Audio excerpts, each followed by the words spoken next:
Hello दोस्तों, स्वागत है आपका आपके यूट्यूब चैनल एग्ज़ाम 91 पे। देखिए हम लोग जो है अभी हिंदी की क्लास कर चुके हैं। अब ये जनरल स्टडी की क्लास है, ठीक है।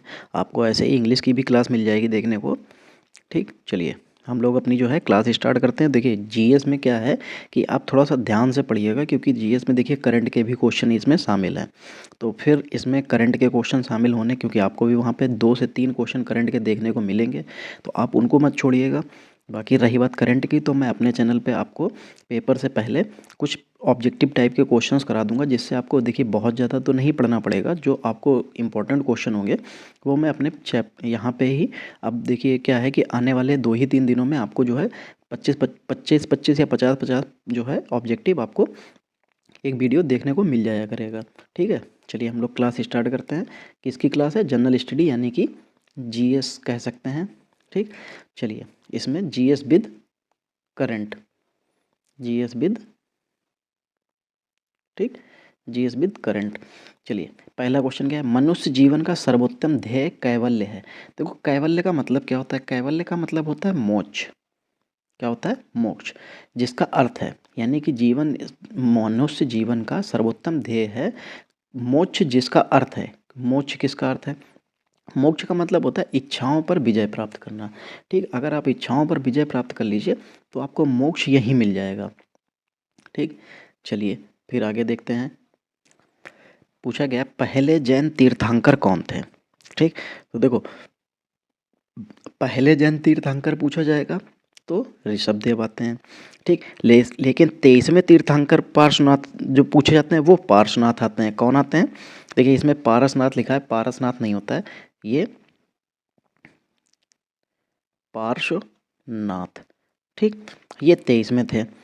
और अगर कहा जाए जो सबसे आखिरी में जो थे, तो वो ये थे, कौन? महावीर। इन्हीं के नाम से जो है जैन धर्म को जाना भी जाता है। लेकिन पहले तीर्थंकर अगर पूछा जाएगा तो वो ऋषभ थे, ठीक है। चलिए याद रखिएगा यहाँ से। चलिए किस प्राचीन ब्रह्म किस प्राचीन साम्राज्य में महिलाएं कुश्ती में भाग लेती थी, ठीक। देखिए किस राज्य में लेती थी? तो विजयनगर साम्राज्य जो राज्य था, जिनको चोल और बहमनी साम्राज्य के अंतर्गत जो था, ये विजयनगर साम्राज्य था, ये चोल और बहमनी राज्यों में था, मतलब इन लोगों में बटा हुआ था। और इसमें क्या था, स्त्रियों की दशा बहुत अच्छी नहीं थी। सॉरी, देखिए मैं थोड़ा सा गलत बता गया।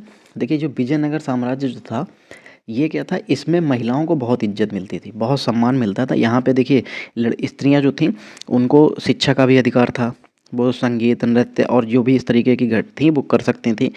फिर इसमें क्या था, इसमें ये महिलाएं जो हैं पुरुषों के तरीके से कुश्ती भी खेल सकती, कुश्ती वगैरह भी कर सकती थी, ठीक। स्त्रियां जो हैं अंगरक्षिका, यानी कि जिसको आज के टाइम में हम लोग बाउंसर कहते हैं, वो और सुरक्षाकर्मी के रूप में भी वहाँ पे कार्यरत थीं, ठीक। चलिए फिर 54 नंबर देखिए, वह कौन सा स्थान है जहां अंतिम मुगल सम्राट बहादुर शाह जफर की मृत्यु हुई थी, ठीक। बहादुर शाह जफर की जो है मृत्यु कहाँ हुई थी? वो रंगून में हुई थी। कहाँ हुई थी? रंगून में, ठीक। चलिए इसका ऑप्शन देखते हैं।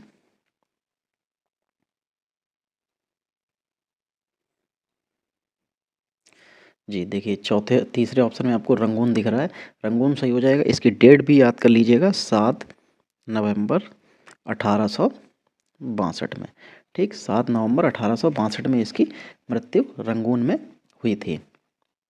चलिए ब्रिटिश शासन को भारत ने उखाड़ फेंकने के लिए, ब्रिटिश शासन को भारत से उखाड़ फेंकने के लिए इनमें से किसने फ्रांसीसियों की मदद मांगी थी? तो देखो किसने मांगी थी? ये टीपू सुल्तान था। टीपू सुल्तान ने क्या किया था कि मतलब जो ब्रिटिश शासन था इसको यहाँ से फेंकने के लिए उसने जो है फ्रांसीसियों से मदद मांगी थी। और फ्रांसीसियों से मदद मांगने में,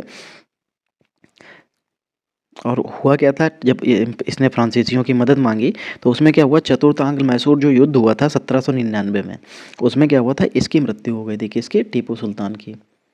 चलिए 56, स्वतंत्र भारत के प्रथम व अंतिम गवर्नर जनरल। मैंने आपको बताया भी था कि अगर भारतीय पूछा जाता है, देखो प्रथम भारतीय लिखा हुआ है यहाँ पे, ठीक है। क्या लिखा हुआ है, प्रथम भारतीय। जब भारतीय पूछा जाता तो सी राजगोपालाचारी यानी कि चक्रवर्ती राजगोपालाचारी। लेकिन अगर स्वतंत्र भारत के प्रथम गवर्नर जनरल कहा जाएगा तो लॉर्ड माउंटबेटन हो जाता है, और ये अंतिम भी थे। ठीक, और ये प्रथम भारतीय व अंतिम गवर्नर थे। ठीक, तो याद रखिएगा। अंग्रेजों की तरफ से देखा जाएगा अंतिम तो लॉर्ड माउंटबेटन थे। राज्यसभा में कितनी सीटें जो हैं उत्तर प्रदेश से हैं, तो देखो राज्यसभा में जो हैं वो हमारे यहाँ 31 सीटें हैं। राज्यसभा में यूपी में कितनी सीटें हैं, तो 31 सीटें हैं। ठीक, और लोकसभा में कितनी है, लोकसभा में 80 सीटें हैं। ठीक, चलिए याद रखिएगा। चलिए 56 नंबर देखिए, भारतीय संविधान सभा में कुल कितनी महिलाएं थीं। तो देखो जो भारतीय संविधान सभा हुई थी जिसके अध्यक्ष कौन थे, ये आप लोग मुझे कमेंट में बताइए कि भारतीय संविधान सभा के स्थायी अध्यक्ष।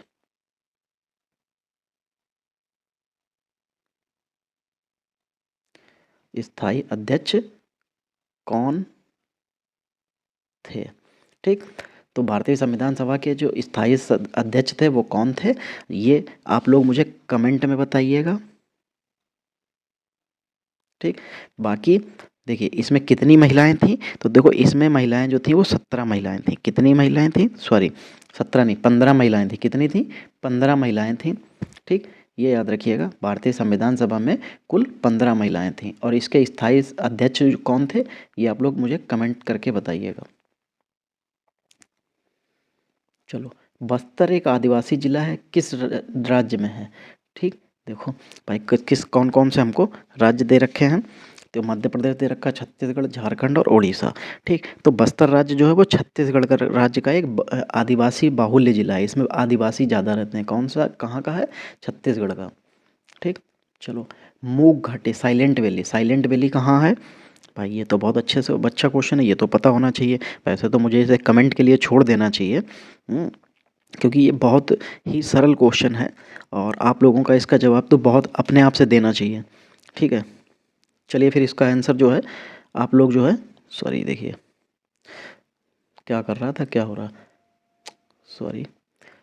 ठीक, इसका आंसर जो है, इसका आंसर आप लोग मुझे कमेंट में बताइएगा। ठीक, बाकी फिर इसका जो है मैं आंसर बाद में पिन कर दूंगा। ठीक है, चलिए आप लोग तब तक मुझे बताइएगा साइलेंट वैली है कहाँ। 61 नंबर देखिए, सूची 1 को सूची 2 से साथ सुमेलित करना है। सूची 1 को सूची 2 से सुमेलित करना है। सूची 1 ये है, सूची 2 ये है। सूची 1 में है देश, दूसरे में है राजधानी। देखो यहाँ पे लिखा हुआ है तंजानिया के सामने रब्बात, केन्या की नैरोबी, नीबिया की डोडोमा, मोरक्को विंडहोक। ठीक, तो इसके हिसाब से देखते हैं भाई क्या क्या हो सकती है। चलिए पहले इनको हटाते हैं, ये लाइन जो खींच दी है। देखिए अब देखिए, तंजानिया की डोडोमा है, तंजानिया कहाँ है ये, और डोडोमा ये है। ठीक, तो यानी कि 1 का 3। और केन्या, केन्या की राजधानी क्या है, केन्या की नैरोबी, बिल्कुल सही है। ठीक, नामीबिया, नामीबिया की जो है विंडहोक होती है। कौन सा है ये, देखिए चौथा ऑप्शन है। और मोरक्को की रब्बात। ठीक, तो देखिए चारों ऑप्शन मैच कर गए, यानी कि 1 का 3, 2 का 2। देखो 1 का 3, 2 का 2, 3 का 4, 3 का 4, 4 का 1। तो देखो पहला ऑप्शन ही बिल्कुल सही बैठ रहा, बिल्कुल सही हो गया। तो देखिए इसीलिए क्या है कि जब आप मैच कर लेंगे और मैच करने के बाद उसे मिलाएंगे तो अपने आप जो है आपको उसको मैच हो जाएगा। ठीक, अब देखिए 62 नंबर में क्या है, दुनिया जो है, सॉरी दुनिया का सबसे छोटा देश जो है वो कौन सा है। तो दुनिया का सबसे छोटा देश जो है वो ये वेटिकन सिटी है। ये कितने हेक्टेयर में फैला हुआ है, इसका क्षेत्रफल कितना है, ये 44 हेक्टेयर,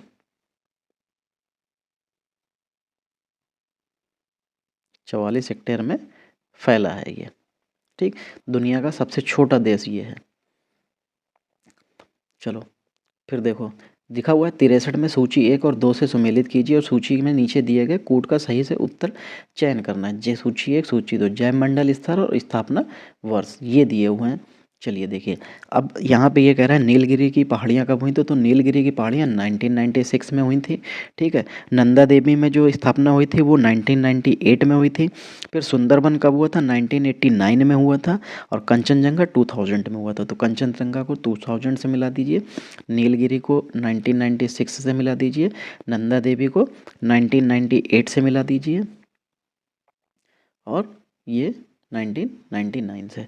देखो, 1 का 4, 2 का 3, 1 का 4 और 2 का 3, इसी एक ही ऑप्शन में सिर्फ 1 का 4 दे रखा है, तो यही सही हो जाएगा। ठीक। देखिए, आप क्वेश्चन जब पेपर में भी करें तो आंसर को देखते हुए करें। कई बार आपको पहला क्वेश्चन का आंसर ही आपको, मतलब पहला विकल्प ही आपको आंसर दिला सकता है, 1 नंबर दिला सकता है। चलिए, वैद्युत चुंबक किससे तैयार किए जाते हैं? जो विद्युत चुंबक होते हैं ये किससे तैयार किए जाते हैं? तो देखो, ये नरम लोहे से तैयार किए जाते हैं। किससे? नरम लोहे से तैयार किए जाते हैं। चलो, 65 नंबर।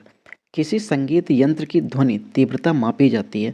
तो देखो, जो संगीत यंत्र होते हैं इनकी ध्वनि की तीव्रता जो है हमेशा याद रखिएगा, ये लक्स में मापी जाती है। सॉरी, लक्स में नहीं, डेसिबल में। लक्स में नहीं मापी जाती, किस में? डेसिबल में मापी जाती है। ठीक है। चलिए, निम्नलिखित में कौन सा तरल पदार्थ सार्वजनिक सर्वाधिक ज्वलनशील है? तो निम्नलिखित में कौन सा तरल पदार्थ सर्वाधिक ज्वलनशील है? तो सबसे अगर ज्वलनशील पूछा जाएगा तो पेट्रोल हो जाएगा। यहाँ पे जो ऑप्शन दे रखे हैं उसके हिसाब से पेट्रोल हो जाएगा। फिर कर्नालाइट किस धातु का अयस्क है? तो देखो, जो कर्नालाइट होता है ये पोटेशियम का होता है। ठीक। पोटेशियम का क्या सूत्र होता है? काफ़ी बड़ा सूत्र होता है। ठीक। कर्नेलाइट का, सॉरी, पोटेशियम नहीं, कर्नेलाइट का, सॉरी। ओहो, ये मच्छर भी ना बहुत परेशान कर लेते हैं कभी कभार। तो इतना ऑल आउट फॉल आउट जला के रखो, सब कुछ करो, लेकिन मच्छर ऐसा है, उनके आदी हो जाते हैं, उनको नशा जैसा होता है, थोड़ी देर के लिए सूंघ लेते हैं और फिर उसके बाद अपने ही काम में लग जाते हैं। चलिए, विटामिन शब्द के जनक कौन है? तो विटामिन का याद रखिएगा। विटामिन, देखिए मैंने जैसे याद किया था कि विटामिन में फंग लग गई। क्या लग गई? विटामिन में फंग लग गई। तो देखो, इसमें फंक कौन है? कासिमीर फंक। 68 का दूसरा बिल्कुल सही हो जाएगा। चलिए, आगे देखिए।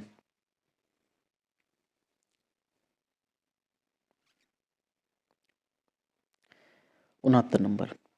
पीडियाट्रिक्स निम्नलिखित में से किसके अध्ययन से संबंधित है? पीडियाट्रिक्स लिखा हुआ है। ठीक है। तो जो पीडियाट्रिक्स है वो हमारा शिशु रोग से संबंधित होता है। किससे संबंधित होता है? शिशु रोग संबंधित होता है। ठीक। शिशु रोग से, शिशु मतलब बच्चों से संबंधित होता है, जो छोटे बच्चे होते हैं। अंतर्राष्ट्रीय गमन माइग्रेशन क्या है? ठीक। माइग्रेशन क्या होता है? जब देखो, अंतर्राष्ट्रीय की बात कर रहा है, वैसे अगर माइग्रेशन की बात करेगा तो ट्रांसफ़र होता है, इधर से उधर जाना। ठीक है, एक जगह से दूसरी जगह जाना, ये माइग्रेशन होता है। लेकिन अगर अंतर्राष्ट्रीय गमन की बात करेगा तो अंतर्राष्ट्रीय का मतलब हो जाएगा कि देश के बीचों बीच लोगों का आना जाना या संचालन, ये कह सकते हैं। तो देखो, तीसरे ऑप्शन में दिख रहा होगा, देशों के बीच लोगों का संचालन, यही सही हो जाएगा। ऐसा राज्य जहाँ कोई क्षेत्रीय ग्रामीण बैंक नहीं है। ये देखिए, ये क्वेश्चन जरूर थोड़ा सा अच्छा है कि जहाँ कोई क्षेत्रीय ग्रामीण बैंक नहीं है, कौन है? वो सिक्किम है। देखिए, आने वाले अभी जो हम लोगों की इसी पेपर में अभी जो आगे के जो करंट क्वेश्चन आने वाले हैं, आप देखिएगा, बहुत बेहतरीन क्वेश्चन है। तहसील स्तर पर सरकारी निकायों को क्या कहा जाता है? तो देखो, जो तहसील स्तर पर सरकारी निकायों को कहा जाता है वो पंचायत समिति कहा जाता है। क्या कहा जाता है? पंचायत समिति कहा जाता है। चलिए, 73 देखिए। उत्तर प्रदेश की प्रमुख व्यावसायिक फसल क्या है? देखो, उत्तर प्रदेश की बात कर रहा है तो अगर व्यावसायिक की बात कर रहा है तो गन्ना हो जाएगी। लेकिन अगर खाद्यान्न फसल कहता, क्या कहता? क्या कहता? खाद्यान्न फसल, तब हमारी गेहूं होती है। खाद्यान्न, प्रमुख खाद्यान्न फसल गेहूं है, लेकिन व्यावसायिक फसल गन्ना है। बस इतना अंतर है, ये याद रखिए। क्योंकि ये क्वेश्चन देखिए ऐसे ही फंस जाते हैं और फिर इसमें हमारे सवाल के आंसर जो होते हैं वो गलत आते हैं फिर। ठीक। और फिर हम लोग कहते हैं यार हमने तो किया था लेकिन पता नहीं कैसे क्या नंबर नहीं आया एक। चलो, हाल ही में किस क्रिकेट टीम ने विजय हजारे ट्रॉफी 2022 का खिताब तमिलनाडु सॉरी का खिताब जीता है। किसको हरा के जीता है? तमिलनाडु को, महाराष्ट्र को, सॉरी क्या हो रहा है भाई, कनेक्ट हो जा। ठीक, तमिलनाडु को, महाराष्ट्र को, झारखंड को या सौराष्ट्र को। ठीक है, तो देखो जो विजय हजारे ट्रॉफी है वो 2022 में इस बार सौराष्ट्र ने जीती है। किसने जीती है? सौराष्ट्र ने। चलिए, कौन व्यक्ति हाल ही में राष्ट्रीय पिछड़ा आयोग के नए अध्यक्ष के रूप में चुने गए हैं? ठीक है, तो जब जो अभी नए अध्यक्ष चुने गए हैं राष्ट्रीय पिछड़ा वर्ग आयोग के, तो देखिए जो पिछड़ा आयोग के जो अध्यक्ष हैं वो अहिर हैं। कौन है? अहिर, ऐसे याद रखिएगा। कौन है? अहिर। कौन से अहिर हैं? हंसराज गंगाराम अहिर। ठीक, ये जो हैं इसके अध्यक्ष नियुक्त किए गए हैं। ठीक है, चलिए देखिए इसके भी हम लोगों ने 25 क्वेश्चन इसके भी डन कर लिए।